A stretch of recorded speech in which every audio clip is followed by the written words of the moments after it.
이번에 청취자분께서 보내주신 자료가 이게 참 특별하더라고요.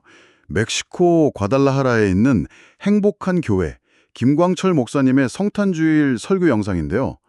사실 크리스마스 이야기 우리한테 너무 익숙하잖아요. 뭐랄까 좀 따뜻하고 평화롭고 약간 동화 같은 느낌? 근데 이 설교는 그 익숙한 그림을 완전히 다른 각도에서 보게 만들더라고요. 네, 저도 보면서 그 지점이 정말 흥미로웠어요. 단순히 예수님이 태어나셨다? 기쁘다. 여기서 끝나는 게 아니라 계속 왜? 라는 질문을 던지거든요. 맞아요. 왜? 왜 하필 그 초라한 마을 베들레헴이었을까? 또 왜 그 영광스러운 탄생의 첫 번째 증인이 하필이면 사회에서 가장 무시받던 목자들이었을까? 이런 질문들을 막 파고들면서 결국 이 이야기가 반짝이는 트리에 관한 게 아니라 우리 삶의 가장 어두운 구석을 비추는 빛이라는 걸 이야기하고 있어요. 네, 오늘은 바로 그 지점을 한번 깊이 파고들어 보려고 합니다. 이 익숙하고 오래된 이야기가 오늘을 사는 우리에게 어떤 새로운 의미를 줄 수 있을지 한번 제대로 따라가 보죠. 좋습니다. 설교에 담긴 신학적인 해석이랑 또 목사님이 아주 솔직한 개인적인 경험을 넘나들면서 그 의미를 한번 분석해 보겠습니다. 자, 그럼 첫 번째 질문. 왜 베들레헴이었나? 설교 시작이 로마의 인구조사, 그 호정명령 때문에 요셉이랑 만삭의 마리아가 나사렛에서 베들레헴까지 가는 그 힘든 여정으로 시작하잖아요. 네, 그렇죠. 솔직히 이걸 들으면 신의 위대한 계획 이런 것보다는 그냥 거대한 제국의 행정 편의에 휘둘리는 난민의 모습이 먼저 떠오르거든요. 정말 고통스러운 상황이죠. 맞아요. 개인의 입장에서는 완전히 그렇죠. 원치 않는 여행이고 시기도 최악이고 모든 게 엉망진창인 상황인데 근데 설교는 바로 그 지점에서 관점의 전환을 요구해요. 아, 이게 그냥 우연이 아니다. 네. 이건 우연이나 불운이 아니라 거대한 퍼즐의 한 조각이 딱 맞춰지는 순간이라는 거죠. 구약성경 미가서에 이미 예언이 있었거든요. 베들레헴 에브라다야 너는 유다 족속 중에 작을지라도 이스라엘을 다스릴 자가 네개서 네개로 나올 것이라고요. 아, 그렇군요. 그러니까 그 고통스러운 여정이 결국은 그 예언을 성취하기 위한 뭐랄까 필수적인 과정이었다는 해석이네요. 베들레헴이 그냥 작은 마을이 아니라 그 이스라엘의 가장 위대한 왕, 다윗의 고향이라는 상징성도 있고요. 정확해요. 당시 사람들에게 베들레헴에서 태어났다는 말은 그냥 지명이 아니었던 거예요. 이 사람은 다윗의 적통 후계자다. 이런 신학적인 선언이나 마찬가지였던 거죠. 와, 거대한 서사시에서 주인공의 정통성을 입증하는 약간 출생의 비밀이 밝혀지는 그런 장면 같기도 하네요. 네, 그런 셈이죠. 설교는 이걸 우리 삶에 바로 적용해서 이야기해요. 믿는 사람의 인생에는 우연이 없고 모든 것이 하나님의 계획 안에 있다는 거예요. 국가 정책 때문에 어쩔 수 없이 이사를 가야 하는 상황처럼 내 뜻과 상관없는 힘든 일이 닥쳐도 그게 결국 더 큰 그림을 완성하는 과정일 수 있다. 이런 거죠. 바로 그 부분에서 설교자분의 개인적인 고백이 정말 인상 깊었어요. 내 뜻대로 사는 것보다 하나님의 뜻대로 사는 것이 더 놀라운 일이었다. 이 말이 그냥 좋은 말이 아니라 정말 그런 삶의 우여곡절을 겪어본 사람만이 할 수 있는 그런 무게감이 느껴지더라고요. 맞아요.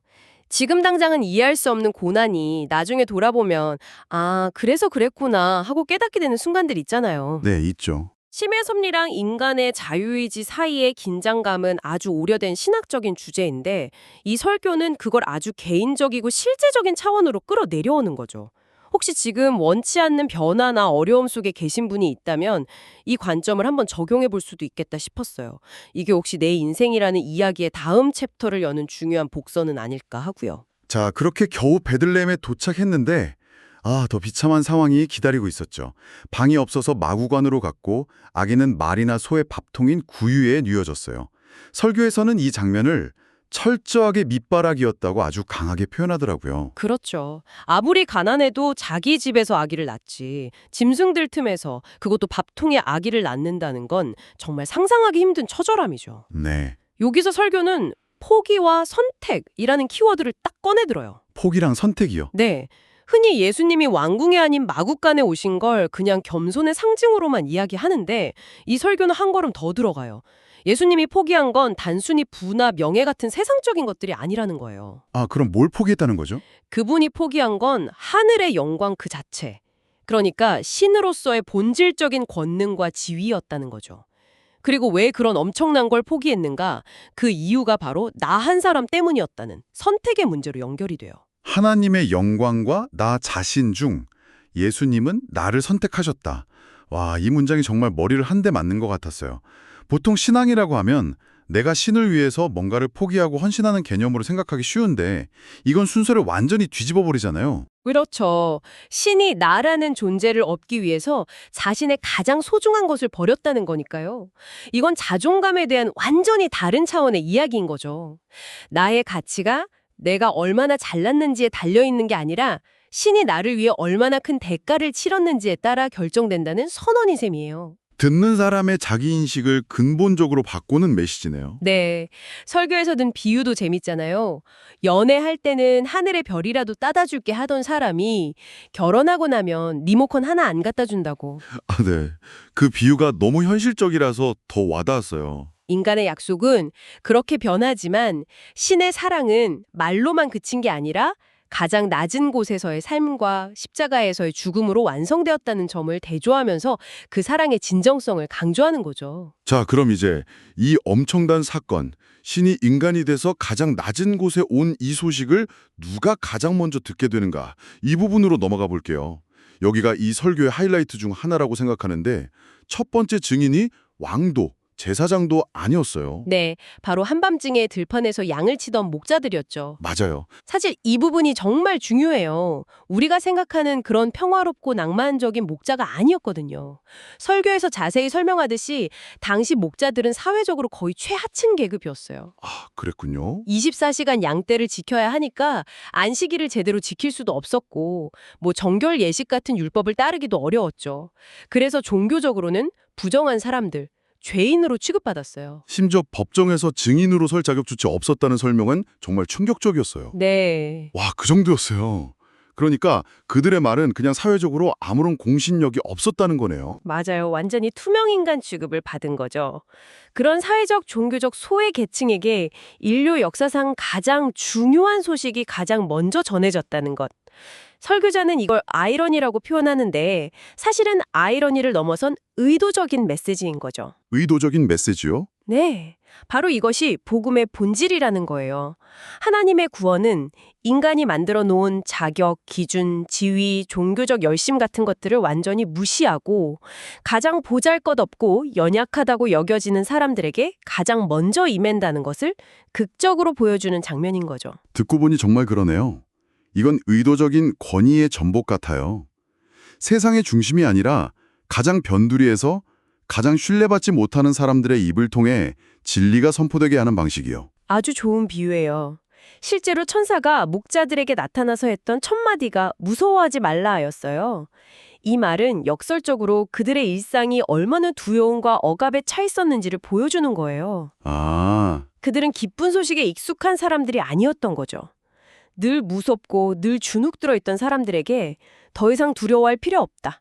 너희를 위한 구원자가 태어났다. 라고 선포하는 것 자체가 엄청난 해방의 메시지였을 겁니다. 그러니까 이 메시지는 처음부터 철저하게 아웃사이더들을 향하고 있었던 거네요. 설교는 이 지점에서 자연스럽게 그 메시지를 오늘날 우리 그리고 교회 공동체로 가져오더라고요. 건강한 자에게는 의사가 쓸데없고 병든 자에게나 쓸데있느니라 이 말씀을 인용하면서요. 네, 여기서 목사님의 개인적인 경험담이 아주 강렬하게 등장하죠. 멕시코에서 운영하는 가게 직원들 때문에 속이 상해서 분노가 치밀었던 경험을 정말 솔직하게 나누시더라고요. 네, 저도 그 부분 듣고 좀 놀랐어요. 시간을 안 지키고 마음대로 가게 문을 닫고 가버리는 직원들을 보면서 내가 왜 이런 사람들과 일해야 하나 하는 마음에 지옥을 경험했다고요. 아니 근데 목사님이 그런 감정을 느꼈다고 고백하는 것 자체가 굉장히 용기 있게 느껴졌어요. 보통은 좀 거룩한 모습만 보여주려고 하잖아요. 그렇죠. 근데 그 분노의 감정에 바뀐 계기가 있었어요. 어떻게 바뀌었나요? 바로 관점의 변화 때문이었어요. 그 직원들을 나를 힘들게 하는 문제아가 아니라 예수님이 필요한 병든 자로 보기 시작했다는 거예요. 그러자 분노가 긍휼, 그러니까 불쌍히 여기는 마음으로 바뀌었다고 고백해요. 아, 이 경험을 통해 설교는 아주 중요한 결론에 도달해요. 교회란 완벽하고 문제없는 의인들의 모임이 아니라 스스로 병들고 주인임을 아는 사람들이 모여서 함께 치유받고 회복되어가는 병원이라는 거죠. 우리 행복한 교회에 오신 여러분들은 뭔가 흠이 있는 사람들, 하자가 있는 사람들입니다. 이 말이 정말 파격적이었어요. 보통 교회에서는 여러분은 존귀한 하나님의 자녀입니다. 이렇게 말하는데 대놓고 하자 있는 사람들이라고 하니까요. 네, 그렇죠. 근데 이상하게 그 말이 기분 나쁘게 들리는 게 아니라 오히려 엄청난 위로와 안도감을 주더라고요. 아, 나만 그런 게 아니구나. 여기는 내 약점을 감추지 않아도 되는 곳이구나 하고요. 바로 그거예요. 그게 이 설교가 주는 역설적인 위로의 핵심이죠. 혹시 일본의 킨츠기라는 예술기법 아세요? 킨치기요? 아, 그 깨진 도자기를 금으로 메우는 거요. 하나요? 이 설교는 신학적인 의미에서 영혼의 킨치기를 이야기하고 있는 거예요. 당신의 약점, 당신의 실패, 당신이 숨기고 싶은 그 흠결이 바로 하나님의 은혜가 임하는 통로이자 당신을 더 특별하게 만드는 금빛 균열이 될 수 있다는 거죠. 와, 영혼의 킨치기라니 정말 멋진 표현이네요. 결국 시선을 어디에 두느냐의 문제로 귀결되는군요. 설교자 본인도 직원들의 문제 행동에 집중할 때는 마음이 지옥이었지만 성탄절을 준비하는 아이들의 순수한 모습에 시선을 돌렸을 때는 천국을 경험했다고 하잖아요. 네, 내 삶의 깨진 부분, 문제 상황에만 매몰될 것이냐, 아니면 그 깨진 틈으로 들어오는 빛과 새로운 가능성에 주목할 것이냐, 그 선택이 우리의 하루를 결정한다는 메시지네요. 결국 이 설교가 처음부터 끝까지 일관되게 말하는 것은 관점이에요. 관점? 네, 어쩔 수 없는 여정을 예언의 성취로 보고 가장 비참한 탄생을 가장 위대한 사랑의 선택으로 보고 사회적 약자를 가장 영광스러운 소식의 첫 증인으로 삼고 나의 약점을 은혜의 자격으로 보는 것. 이 모든 것이 사실을 바꾸는 게 아니라 사실을 해석하는 우리의 시선을 바꾸는 작업인 거죠. 오늘 우리는 멕시코 과달라하라의 한 교회에서 전해진 성탄절 설교 한 편을 정말 깊이 있게 들여다봤습니다. 2000년 전의 낡은 이야기가 아니라 바로 오늘 나의 현실, 특히 나의 가장 연약한 부분을 향한 하나님의 계획과 사랑의 선언으로 새롭게 다가오는 시간이었네요. 여기서 이 이야기를 듣고 있는 당신 한 사람에게 있다는 것을 힘주어 말하고 있어요. 그래서 청취자분께 마지막으로 이런 질문을 던져드리고 싶어요. 이 설교의 관장처럼 만약에 말이죠. 당신이 가장 숨기고 싶어하는 약점이나 실패의 경험이 당신을 쓸모없게 만드는 결격 사유가 아니라 오히려 당신을 특별한 은혜의 대상으로 만들어주는 고유한 자격이라면 어떨까요? 내일 아침 당신의 삶을 어떻게 조금은 다르게 바라보게 될까요?